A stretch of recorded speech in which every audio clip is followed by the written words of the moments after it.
आज मैं आपको एक मज़ेदार कहानी सुनाने जा रही हूँ। एक बूढ़ा तीर्थ यात्रा पर जा रहा था। तीर्थ यात्रा पर जाने से पहले वह अपने मित्र के पास पहुँचा। उसने मित्र को एक थैली दी और कहा, मित्र, मैं तीर्थ यात्रा पर जा रहा हूँ। अपनी यह थैली आपको सौंप रहा हूँ। इसमें मेरी 1000 असरफियाँ हैं। कृपया इन्हें संभाल कर रखिएगा। जब मैं यात्रा से लौट कर आऊँगा तब मैं यह थैली आपसे वापस ले लूँगा। कुछ महीनों बाद वह बूढ़ा वापस आया और उसने मित्र के पास पहुँचा। उसने मित्र से कहा, मित्र, अब मेरी थैली मुझे वापस दे दो। किंतु मित्र के मन में लालच आ गया था। उसने बूढ़े से पूछा, तुम किस थैली की बात कर रहे हो? तुमने मुझे कोई थैली वैली नहीं दी। बूढ़े ने विनम्रता से कहा, मित्र, हंसी मत करो। उस थैली में मेरी सारी जमा पूंजी है। मेरी थैली लौटा दो। कृपया करके मेरी थैली लौटा दो। लालची मित्र ने क्रोध करते हुए कहा, कैसी थैली? मूर्ख बूढ़े, तूने मुझे कभी कोई थैली नहीं दी है। इस झगड़े का कोई हल नहीं निकला तो दोनों बीरबल के पास पहुँचे। बीरबल ने दोनों की बात सुनी। उन्होंने बूढ़े से पूछा, तुमने अपनी थैली कहाँ पर अपने मित्र को दी थी? बूढ़े ने हाथ जोड़कर बताया, श्रीमान जी, आम के बाग में एक पेड़ के नीचे। अब इसके मन में लालच आ गया है।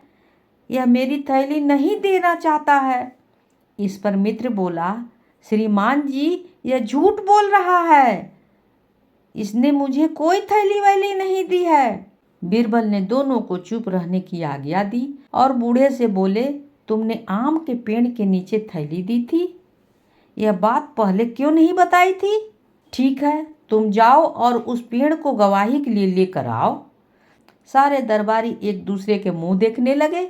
भला एक पेड़ का गवाह के लिए कैसे बुलाया जा सकता है? लालची मित्र मन ही मन बहुत खुश हो रहा था।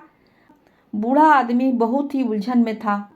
उसने सोचा, गवाही के लिए पेड़ को कैसे लेकर आऊँगा? पता नहीं है भगवान। किंतु वो चुपचाप बाग की ओर चला गया।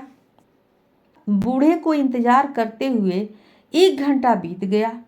सब लोग के चेहरे पर परेशानियां दिखाई दे रही थी।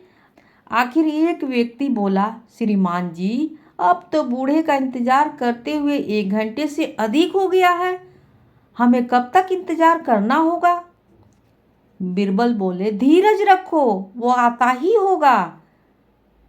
इस पर लालची मित्र ने कहा, बूढ़ा इतना जल्दी से कैसे आ सकता है? वह तो अभी बाग में पहुंचा भी नहीं होगा। श्रीमान जी, बाग यहाँ से 3 मील दूरी पर है। लालची मित्र ने बोला, कोई बात नहीं, हम बूढ़े के आने तक उसका इंतजार करेंगे। आप लोग आराम से बैठ जाएं। बीरबल ने मुस्कुराते हुए कहा। वह बूढ़ा कई घंटों बाद लौटा तो हाँफ रहा था। उसके माथे पर पसीना चमक रहा था। वह बड़ा निराश था। बीरबल ने उससे पूछा, क्यों, क्या हुआ? बूढ़ा बोला, श्रीमान जी, मैं बाग में गया। मैंने उस पेड़ को आपका हुक्म सुनाया, परंतु वो टस से मस नहीं हुआ। कोई बात नहीं है, तुम चिंता न करो, पेड़ की गवाही हो चुकी है, बीरबल ने कहा। इसके बाद उन्होंने लालची मित्र से कहा, तुम झूठे हो। बूढ़े की थैली तुम्हारे पास ही है, वरना तुम्हें कैसे पता होगा कि बूढ़ा किस बाग में गया है और वह बाग कितना दूर है? बीरबल की बुद्धिमानी को देखकर सब उसकी जय जयकार करने लगे। इसके बाद उन्होंने लालची मित्र से कहा, तुम झूठे हो, मक्कार हो। बूढ़े की थैली तुम्हारे पास ही है।